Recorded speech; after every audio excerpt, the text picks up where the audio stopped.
ದೇಶದ ಆರ್ಥಿಕ ಕ್ಷೇತ್ರದಲ್ಲಿ ಕ್ರಾಂತಿಕಾರಕ ಸುಧಾರಣೆಯನ್ನು ತಂದಂತಹ ನಾಯಕ, ಪ್ರಧಾನಿಯಾಗಿ 2 ಅವಧಿಗೆ ಅಂದರೆ 10 ವರ್ಷ ಯಶಸ್ವಿಯಾಗಿ ಕಾರ್ಯನಿರ್ವಹಿಸಿದಂತಹ ನೇತಾರ, ಮೃದು ಮಾತಿನ ಸರಳ ಸಜ್ಜನಿಕೆಯ ಮುತ್ಸದ್ದಿ ಡಾಕ್ಟರ್ ಮನಮೋಹನ್ ಸಿಂಗ್ ಇಹಲೋಕದ ಯಾತ್ರೆ ಮುಗಿಸಿದ್ದಾರೆ. 7 ದಿನಗಳ ರಾಷ್ಟ್ರೀಯ ಶೋಕಾಚರಣೆಯನ್ನು ಘೋಷಿಸಲಾಗಿದೆ.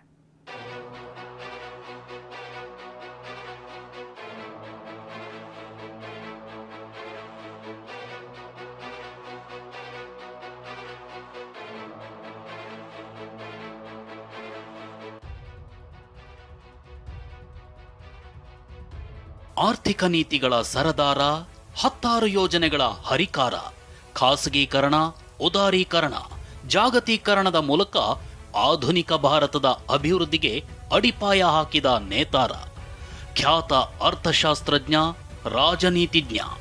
2004ರಿಂದ 2014ರವರೆಗೆ 2 ಅವಧಿ 10 ವರ್ಷಗಳ ಕಾಲ ಭಾರತದ ಪ್ರಧಾನಿಯಾಗಿ ದೇಶಕ್ಕೆ ಮಹತ್ತರ ಕೊಡುಗೆಗಳನ್ನು ನೀಡಿದ ಮನಮೋಹನ್ ಸಿಂಗ್ ಇನ್ನು ನೆನಪು ಮಾತ್ರ.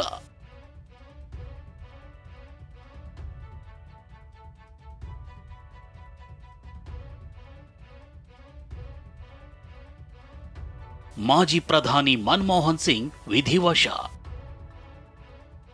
ದೆಹಲಿಯ ಏಮ್ಸ್ ಆಸ್ಪತ್ರೆಯಲ್ಲಿ ಕೊನೆಯುಸಿರು. ನರೇಂದ್ರ ಮೋದಿಗೂ ಮುನ್ನ 2 ಅವಧಿಗಳ ಕಾಲಕ್ಕೆ ದೇಶದ ಪ್ರಧಾನಿ ಪಟ್ಟವನ್ನ ಅಲಂಕರಿಸಿದ್ದ ಮನಮೋಹನ್ ಸಿಂಗ್ ಅವರು ನಿಧನರಾಗಿದ್ದಾರೆ.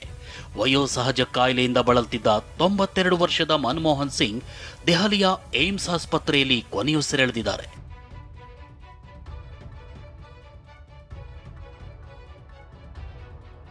ದೀರ್ಘಕಾಲದಿಂದ ಅನಾರೋಗ್ಯಕ್ಕೀಡಾಗಿದ್ದ ಮನಮೋಹನ್ ಸಿಂಗ್ ನಿನ್ನೆ ರಾತ್ರಿ ಮನೆಯಲ್ಲಿ ದಿಢೀರ್ ಪ್ರಜ್ಞೆ ತಪ್ಪಿದ್ರು. ಕೂಡಲೇ ಅವರನ್ನ ರಾತ್ರಿ 8 ಗಂಟೆ ಸುಮಾರಿಗೆ ಏಮ್ಸ್ ಆಸ್ಪತ್ರೆಗೆ ದಾಖಲಿಸಲಾಗಿತ್ತು. ತುರ್ತು ನಿಗಾ ಘಟಕದಲ್ಲಿ ಚಿಕಿತ್ಸೆ ನೀಡಲಾಗಿತ್ತು. ಆದರೆ ಚಿಕಿತ್ಸೆ ಫಲಕಾರಿಯಾಗದೆ ರಾತ್ರಿ 9:51ರ ಸುಮಾರಿಗೆ ಕೊನೆಯುಸಿರೆಳೆದಿದ್ದಾರೆ. ಮನಮೋಹನ್ ಸಿಂಗ್ ಅವರು ಪತ್ನಿ ಗುರುಶರಣ್ ಕೌರ್ ಮತ್ತು 3 ಪುತ್ರಿಯರನ್ನ ಅಗಲಿದ್ದಾರೆ.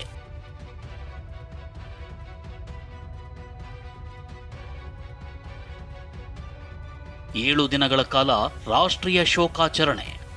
ಮನಮೋಹನ್ ಸಿಂಗ್ ನಿಧನದ ಹಿನ್ನೆಲೆ ಕರ್ನಾಟಕ ಸರ್ಕಾರಿ ರಜೆ ಘೋಷಿಸಲಾಗಿದೆ. ಇಂದು ಶಾಲಾ ಕಾಲೇಜುಗಳು ಹಾಗೂ ಸರ್ಕಾರಿ ಕಚೇರಿಗಳು ಕಾರ್ಯನಿರ್ವಹಿಸೋದಿಲ್ಲ. ಮಾಜಿ ಪ್ರಧಾನಿ ಮನಮೋಹನ್ ಸಿಂಗ್ ಅವರ ನಿಧನದ ಗೌರವಾರ್ಥ 7 ದಿನಗಳ ರಾಷ್ಟ್ರೀಯ ಶೋಕಾಚರಣೆ ಘೋಷಿಸಲಾಗಿದೆ. ಸರ್ಕಾರ ಈಗಾಗಲೇ ನಾವು ಗೌರವವನ್ನು ಸಲ್ಲಿಸಬೇಕಾಗಿದೆ. ಸರ್ಕಾರ ರಜೆ ಘೋಷಣೆ ಮಾಡಿದೆ. ಸೊ ಆ ದೃಷ್ಟಿಯಿಂದ ನಮ್ಮೆಲ್ಲ ಕಾರ್ಯಕ್ರಮಗಳನ್ನು ರದ್ದಾಗಿದೆ. ಸರ್ಕಾರಿ ಕಾರ್ಯಕ್ರಮಗಳನ್ನು ಮತ್ತು ನಮ್ಮ ಪಕ್ಷದ ಕಾರ್ಯಕ್ರಮ ಇದೊಂದು ಮಾರ್ನಿಂಗ್ ಒಂದು ಬಿಟ್ಟರೆ ಮಿಕ್ಕಿದೆಲ್ಲ ಕಾರ್ಯಕ್ರಮಗಳನ್ನು ನಾವು ರದ್ದು ಮಾಡೋಂಥ ವ್ಯವಸ್ಥೆಯನ್ನು ನಾವು ಮಾಡಿದ್ದೇವೆ. ಒಂದು ವಾರ ಏನು ಸರ್ಕಾರ ಶೋಕ ಆಚರಣೆ ಮಾಡಬೇಕು ಅಂತಿದೆ ಅದನ್ನು ನಾವು ಯಥಾಸ್ಥಿತಿ ನಾವು ಮುಂದುವರಿಸ್ತೇವೆ. ಬೆಳಗಾವಿಯಲ್ಲಿ ಗಾಂಧಿ ಭಾರತ ಕಾರ್ಯಕ್ರಮ ರದ್ದು. ಮಲ್ಲಿಕಾರ್ಜುನ ಖರ್ಗೆ ಮತ್ತು ರಾಹುಲ್ ದೆಹಲಿಗೆ ಪ್ರಯಾಣ. ಮಾಜಿ ಪ್ರಧಾನಿ ಮನಮೋಹನ್ ಸಿಂಗ್ ವಿಧಿವಶವಾದ ಹಿನ್ನೆಲೆ ಬೆಳಗಾವಿಯಲ್ಲಿ ನಡೀತಾ ಇದ್ದ ಕಾಂಗ್ರೆಸ್ ಅಧಿವೇಶನ ಶತಮಾನೋತ್ಸವ ಕಾರ್ಯಕ್ರಮ ರದ್ದುಗೊಂಡಿದೆ. ಬೆಳಗಾವಿಯಲ್ಲಿ ಗಾಂಧಿ ಭಾರತ ಕಾರ್ಯಕ್ರಮದಲ್ಲಿ ಪಾಲ್ಗೊಂಡಿದ್ದ ರಾಹುಲ್ ಗಾಂಧಿ ಹಾಗೂ ಎಐಸಿಸಿ ಅಧ್ಯಕ್ಷ ಮಲ್ಲಿಕಾರ್ಜುನ ಖರ್ಗೆ, ಕೆಸಿ ವೇಣುಗೋಪಾಲ್ ಹಾಗೂ ಇತರೆ ನಾಯಕರು ಎಲ್ಲಾ ಕಾರ್ಯಕ್ರಮಗಳನ್ನು ಮೊಟಕುಗೊಳಿಸಿ ನಿನ್ನೆ ರಾತ್ರಿಯೇ ಸಾಂಬ್ರಾ ವಿಮಾನ ನಿಲ್ದಾಣದಿಂದ ದೆಹಲಿಗೆ ತೆರಳಿದ್ರು.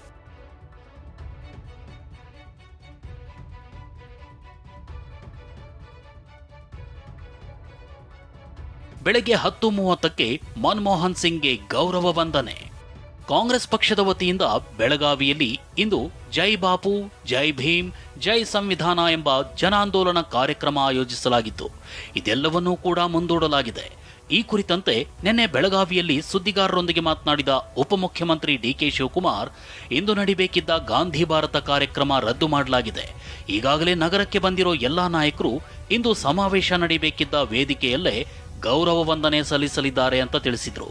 ನಾವು ಇಟ್ಕೊಂಡಿದ್ದಂಥ ಜೈ ಬಾಪು, ಜೈ ಭೀಮ್, ಜೈ ಸಂವಿಧಾನದ ಏನು ಬೃಹತ್ ಸಮಾವೇಶ ಏನು ನಾವು ಇಟ್ಕೊಂಡಿದ್ದೇವೆ ಅದನ್ನು ನಾವು ಸದ್ಯಕ್ಕೆ ರದ್ದು ಮಾಡಿದ್ದೇವೆ.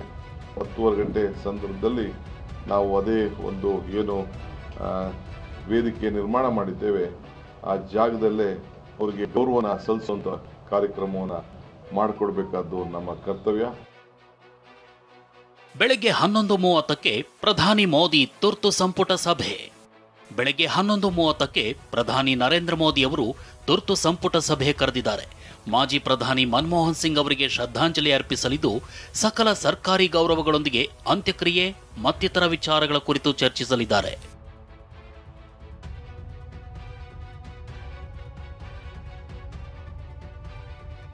ಭಾರತವು ತನ್ನ ಪ್ರತಿಷ್ಠಿತ ನಾಯಕನನ್ನ ಕಳೆದುಕೊಂಡಿದೆ.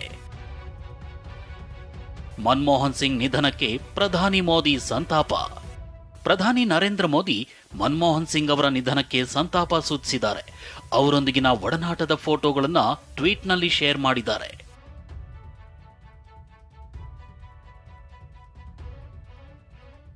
ಡಾಕ್ಟರ್ ಮನಮೋಹನ್ ಸಿಂಗ್ ಜಿ ಅವರು ಪ್ರಧಾನಿಯಾಗಿದ್ದಾಗ, ನಾನು ಗುಜರಾತ್ ಸಿಎಂ ಆಗಿದ್ದಾಗ ಆಡಳಿತಕ್ಕೆ ಸಂಬಂಧಿಸಿದ ವಿವಿಧ ವಿಷಯಗಳ ಕುರಿತು ನಾವು ವ್ಯಾಪಕವಾದ ಚರ್ಚೆಗಳನ್ನು ನಡೆಸ್ತಿದ್ವು.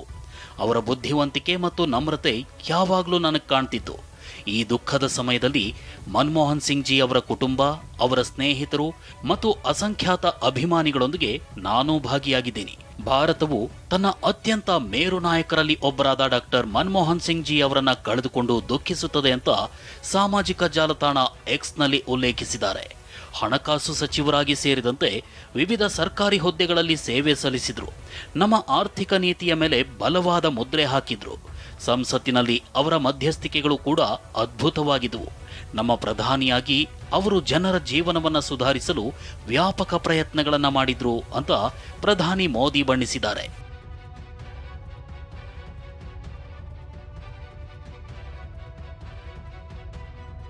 ವಿಪಕ್ಷ ನಾಯಕ ರಾಹುಲ್ ಗಾಂಧಿ ಟ್ವೀಟ್ ಮಾಡಿ, ಮನಮೋಹನ್ ಸಿಂಗ್ ಅವರು ಭಾರತವನ್ನ ಅಪಾರ ಬುದ್ಧಿವಂತಿಕೆ ಮತ್ತು ಸಮಗ್ರತೆಯಿಂದ ಮುನ್ನಡೆಸಿದ್ರು.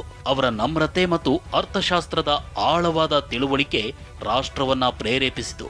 ಶ್ರೀಮತಿ ಕೌರ್ ಮತ್ತು ಕುಟುಂಬಕ್ಕೆ ನನ್ನ ಸಂತಾಪಗಳು. ನಾನು ಉತ್ತಮ ಮಾರ್ಗದರ್ಶಕರನ್ನ ಕಳೆದುಕೊಂಡಿದ್ದೀನಿ ಅಂತ ಸಂತಾಪ ಸೂಚಿಸಿದ್ದಾರೆ.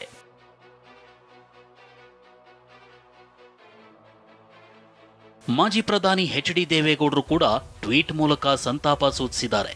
ಮಾಜಿ ಪ್ರಧಾನಿ ಶ್ರೀ ಮನಮೋಹನ್ ಸಿಂಗ್ ಅವರ ನಿಧನದ ಸುದ್ದಿ ತಿಳಿದು ತುಂಬಾ ದುಃಖವಾಗಿದೆ.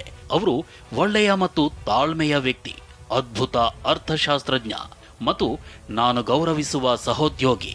ಭಾರತದ ಆರ್ಥಿಕ ಭವಿಷ್ಯವನ್ನ ಬದಲಿಸಿದ ವ್ಯಕ್ತಿ ಅಂತ ಅವರು ಇತಿಹಾಸದಲ್ಲಿ ನೆನಪಿಸಿಕೊಳ್ಳಲ್ಪಡ್ತಾರೆ ಅಂತ ಬಣ್ಣಿಸಿದ್ದಾರೆ. ಆರ್ಥಿಕ ತಜ್ಞ ಮನಮೋಹನ್ ಸಿಂಗ್ ಅವರ ಅಗಲಿಕೆಗೆ ದೇಶವೇ ಕಂಬನಿ ಮಿಡಿದಿದೆ. Bureau report, TV9.